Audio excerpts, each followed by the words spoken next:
I can't believe a girl just did that.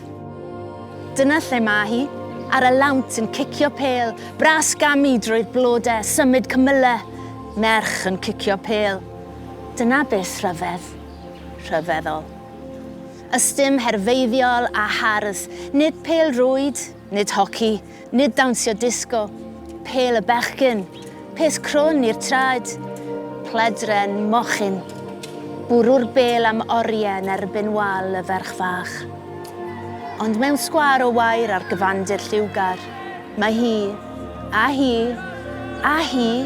yn rhedeg, menywod fel y gwynt fel ei cynfamau. Nid oddi wrth rhywbeth neu rhywun, o tuag at y peth crwn i'r traed, tuag at ei gilydd, fel pe nabau maglau yn bod, fel pe bai cicio pêl yn agor pob drws, yn consirio pob llawenydd. Ac wrth syllu ar sgwar ole yn ystafell fyw, mae'r ferch fach yn gweld ac yn deall.